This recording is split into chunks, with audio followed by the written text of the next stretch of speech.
La prochaine communication, c'est Dr Ronald Virag qui va nous parler du DU de prise en charge des troubles de l'érection, un retour d'expérience. Merci.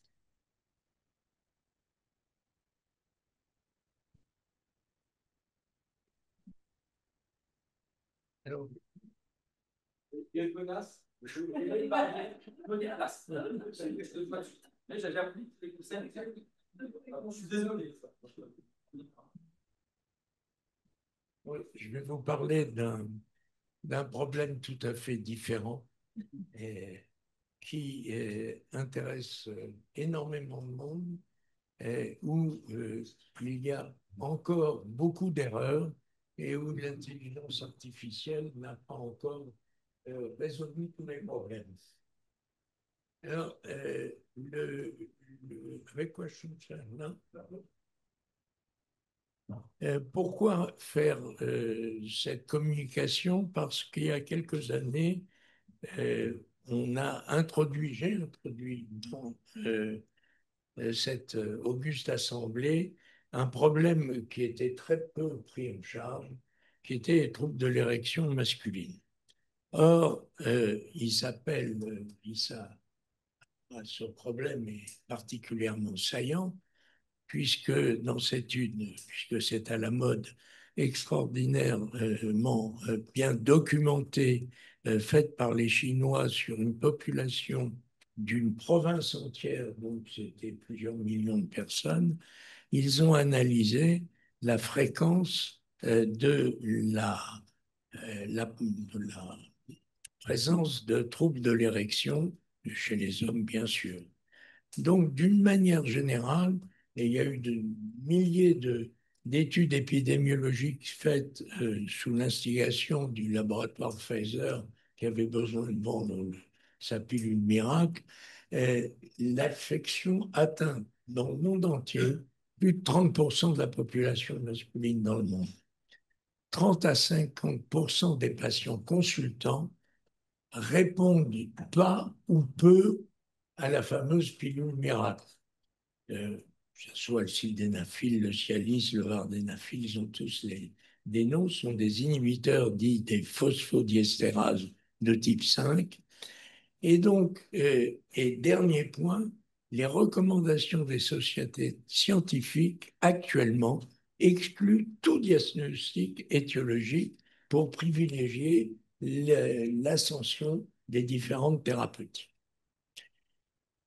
Pour le centenaire de l'American Urological Association en l'an 2000, euh, les, euh, les experts, enfin la société avait dessiné dans chaque pathologie les grandes acquisitions du XXe siècle.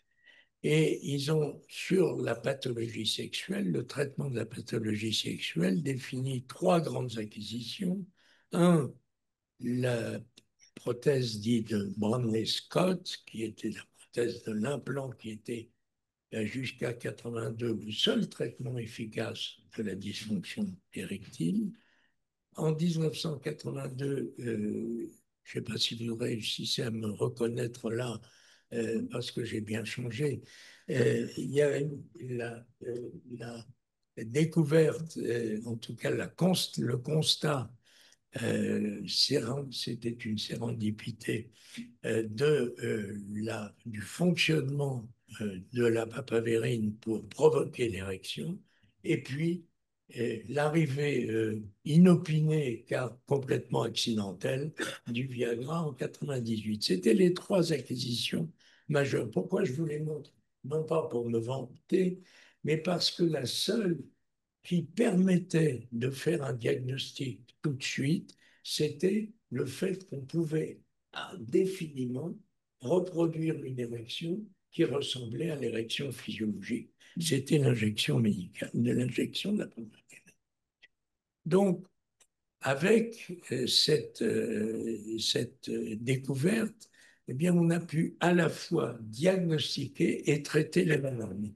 Et aujourd'hui, le DU de prise en charge des troubles de l'érection n'a qu'un intérêt, enfin un intérêt majeur, c'est de disposer de cet outil idéal d'évaluation on injecte le patient, on a une machine d'écho-Doppler et la personne qui la manie la mieux est là assise à côté de moi, Hélène Sussman, eh bien, on peut très rapidement, en quelques minutes, en une demi-heure, définir le problème du malade. Et on aura ou une érection incomplète ou absente, ou on a une érection totalement rigide. Le Doppler va nous dire comment fonctionnent les artères, quelle est la nature de du tissu érectile et comment il contient son sang, c'est-à-dire est-ce qu'il y a ou pas une fuite caverno-veineuse qui empêcherait cette érection. Et on peut distribuer les différentes actions. Je ne vais pas vous refaire le topo, vous le voyez ici, les différentes actions qu'on peut être amené à prendre pour les patients. Euh, En effet, la dysfonction érectile est une maladie plurifactorielle et l'approche doit être pluridisciplinaire. Vous avez ici décrit les différentes pathologies que l'on va rencontrer avec une prédominance pour la pathologie vasculaire et surtout la dénomination de ce qu'entraîne chez l'homme et parfois chez le couple, bien sûr, le fait d'avoir un trouble de l'érection, c'est-à-dire la fameuse angoisse de l'échec. Donc, nous avons déterminé une espèce d'heptagone où on a défini l'ensemble des troubles qui peuvent intervenir et on peut les numérer. Donc là, l'intelligence artificielle va intervenir très rapidement, et ce qui serait quelque chose en conclusion, pour définir quelles sont les étiologies et quelle est l'étiologie maximale de chaque cause. Donc, dans une prise en charge de l'érection, il peut y avoir des intervenants multiples, généralistes, spécialistes, il y a l'énumération ici. Donc, il y a beaucoup de monde qui s'occupe de l'érection. Beaucoup de monde. Mais il y en a peu qui font des diagnostics. Et donc, en effet, il y a de très nombreuses possibilités thérapeutiques, mais quand on étudie les patients, quand on les reçoit en consultation, on s'aperçoit que la plupart du temps, on leur a donné des bons conseils hygiéno-diététiques, une pilule, et puis terminé, ça marche ou ça marche pas. Pour le reste, on oublie tout le reste des possibilités thérapeutiques. Pourquoi? Parce qu'on ne fait pas un diagnostic précis. Un exemple, donc la plupart des patients qui viennent nous consulter, eh bien, sont des patients qui sont résistants à la fameuse pilule qu'on peut se procurer n'importe où sur Internet, même sans médecin, ou à l'occasion de consultations téléphoniques qui se terminent en général par la prescription de la pilule. Et donc, ce que nous voyons sont des dysfonctions érectiles résistance à un traitement simple qui nous arrive d'un peu partout.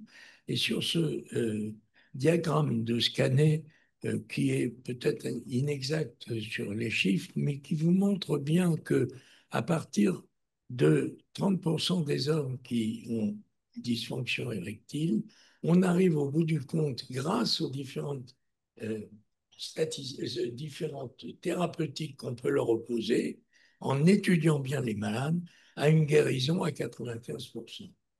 Ce qui est totalement ignoré par la population qui croit qu'elle a pris un médicament, une pilule, ça n'a pas marché, je suis foutu. Donc, moi, dès le début, avec les quelques collègues qui étaient pionniers avec ça, on a compris qu'il fallait s'associer et pour traiter ces patients. Et on a créé ce centre en 1978. Entre moi et Hélène, en tout cas notre propre, entre ces deux centres, et là où elle a travaillé, on peut affirmer qu'on a vu à peu près une trentaine de milliers de patients avec le concours de tous ces gens-là pour faire un diagnostic. Et ce qui est très important, c'est aujourd'hui, là où on en est arrivé, on voit à peu près 500 patients par an, et il y a 30% de la population dans notre pays qui nécessite un traitement. Ces 30% de la population vont réagir à peu près à 1 sur 2, mais ça fait encore beaucoup de monde, qui ne réagira pas au simple traitement par une pilule et pour lesquels il faudra traiter. Donc, qu'est-ce qu'on a fait? Un jour, on faisait des présentations dans les associations de formation des médecins vasculaires. Et un jour, un chirurgien vasculaire, on faisait une présentation, c'était à Naples, et un chirurgien vasculaire, Jean Richoux, et un médecin qui fait partie de notre compagnie, qui est Alain Serry, nous ont dit, mais pourquoi vous ne faites pas un DU déjà pour former des gens? Avec la complicité d'Albert-Claude Benamou, on a pu installer à la Pitié donc à la Sorbonne dite santé à la Pitié, installer un DU consacré aux troubles de l'érection, ceux qui venaient non pas en plus des DU qui existaient chez les urologues, chez les sexologues, mais on s'est aperçu que et chez les urologues, et chez les sexologues, chez les psychosexologues, et chez tous les zoologues de la Terre, eh bien, on n'apprenait pas à prendre en charge correctement un trouble de l'érection. Donc, ce début a été fait il y a 5 ans et il continue. Alors, il se compose de 3 modules qui sont faits en présentiel ou en distanciel. Vous verrez pourquoi. Il y a donc un enseignement dont je vais non pas vous détailler, mais vous expliquer qui y participe. Et puis, il y a un examen, bien sûr, lors de la 4e session, avec la nécessité de faire un mémoire et de faire des stages dans les différents endroits. Bien sûr, dans notre centre, mais également dans les différents endroits que je vous ai montrés, radiologues, andrologues, etc. Nous avons donc des enseignants de choix avec à peu près une douzaine de modules que vous voyez ici, auxquels participent des gens très réputés et d'autres très expérimentés et internationaux, puisque Claude Chaman nous fait l'amitié de participer à en tant qu'urologue et ancien président de la Société européenne, à cet enseignement. Et dans chaque spécialité, on a, je pense, le meilleur de ce qui se fait dans la connaissance de ce trouble particulier. Donc, on a eu depuis 5 ans à peu près une quarantaine d'inscrits. On a validé 34 diplômes, puisqu'il y a un examen qui est normal, que l'on avec un écrit, avec un oral, avec le mémoire et avec la participation au stage. Donc, voilà les diplômés qui ont participé. Vous voyez que c'est à forte tendance vasculaire, mais qu'on a le plaisir cette année d'avoir 3 urologues donc, qui sont venus s'additionner aux 2 autres qui avaient fait déjà le stage et le DU. Et donc, c'est assez varié comme spécialité. D'où viennent-ils? Eh bien, vous voyez de partout.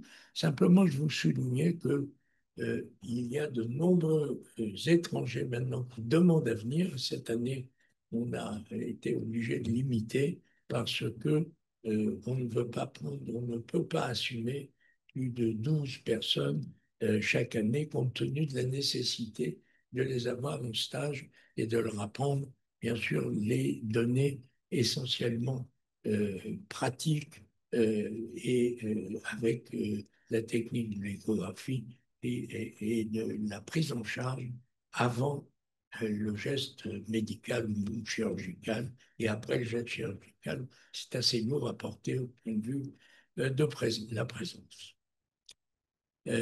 Ici, quelques titres de mémoire que l'on a pu faire à ces jeunes et qui sont toujours extrêmement attentifs à faire leur travail et qu'on aide en fonction, bien sûr, des données de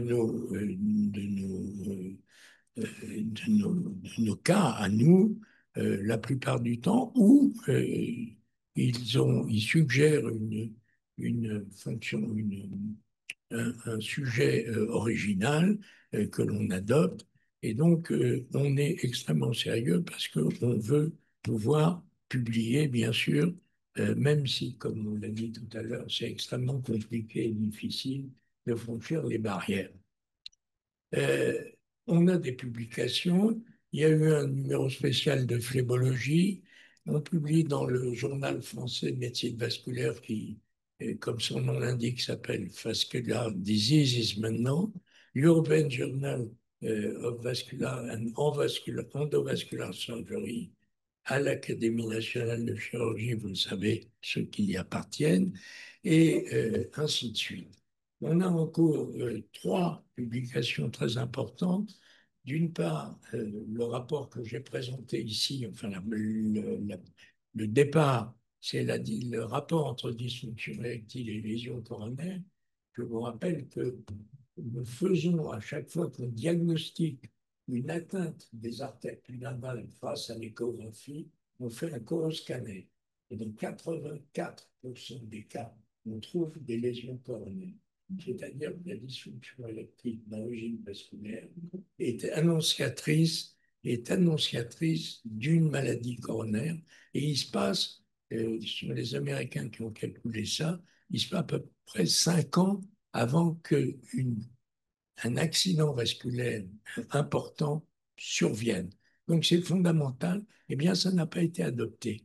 Et là, on va viser un journal très important, je ne sais pas, je n'ai pas encore choisi lequel, pour publier une série de 175 cas où on a 84%, dont 30% d'interventions préventives qui sont demandées par les cardiologues suite à ce caroscanner. Donc, et puis il y a une publication importante qui est en train de se faire par l'urologue, le docteur Audouin, de notre expérience avec le PRP et la maladie de la péronie, avec une très bonne statistique d'amélioration dans 70% des cas de cette maladie qui n'avait pas, jusqu'à maintenant, de traitement autre que chirurgical. Voilà. Donc, les diplômes sont remis chaque année durant le congrès annuel de phlébologie. Nous avons l'habitude de recevoir les élèves chez nous lors d'une séance la personne qui est à gauche, et qui est Catherine Polidori, qui s'occupe de ce DU à la Pitié, est particulièrement à mettre à l'honneur puisque c'est elle qui manage tout le côté technique et humain de ce sujet. Et on arrive à mélanger à la fois les étudiants, bien sûr, et les professeurs au cours de ces séances donc, annuelles.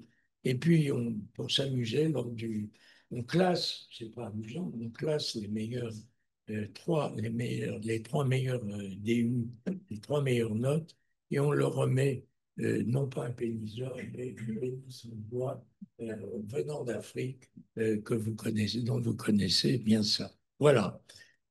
Donc, qu'est-ce qu'ils deviennent ces gens-là après? Eh bien, il y a des centres dédiés qui sont déjà créés. C'est notre but, c'est qu'il y ait des centres identiques aux nôtres qui se forment pour traiter cette pathologie dont vous avez compris l'énorme quantité de patients demandeurs. Il y a un centre qui s'est créé à Caen, un autre à Nîmes. Il y a des discussions en cours pour en établir en Grèce, en Guinée et au Maroc actuellement. Il y a d'autres demandes. Il y a un étudiant cambodgien, un urologue cambodgien qui va installer un centre au Cambodge. On a créé un groupe qui se réunit une fois par mois pour un staff où on discute les cas, une sorte de RCP pour donner à chaque cas difficile une sanction médicale conforme à ce que tout le monde pense. Et puis, on est en train de former une plateforme pour remettre toutes ces données ensemble et justement faire travailler l'intelligence artificielle avec toutes les données que l'on possède. Mais en tout cas, tous ceux qui sont venus et ont eu le diplôme ont introduit la prise en charge de la dysfonction érectile dans leur pratique quotidienne. Voilà, si on voulait faire des examens vasculaires à tout patient présentant une dysfonction érectile, ce serait l'idéal, mais il faudrait 3000 médecins vasculaires en France. Et ils s'en forment combien? En forme. Combien on en forme par an? 80 ou quelque chose comme ça. Il y a 90 places, je crois, pour le classement de médecins vasculaires. C'est vous dire le problème, non seulement pour la dysfonction érectile, mais pour les carotides, c'est indispensable. Et on laisse faire parce que il y a une concurrence entre la radiologie qui a le droit de faire des examens écho-Doppler et qui bien souvent n'est pas suffisamment spécialisé dans ce domaine pour être compétent, en tout cas dans notre spécialité à nous. Donc, on a un projet qu'on met en œuvre avec des ingénieurs, avec un ingénieur informaticien, avec une source importante informatique. Et on voudrait bien sûr avoir des centres qui soient capables et des réseaux qui soient capables de traiter cette pathologie qui est très importante puisqu'elle met en jeu l'équilibre mental des patients qui sont atteints, l'équilibre des couples et voire la vie tout court puisqu'on a 30% de nos patients qui viennent consulter, qui remplissent le questionnaire, qui considèrent qu'avec la pathologie qu'ils ont, leur vie est invivable. Voilà, je vous remercie infiniment.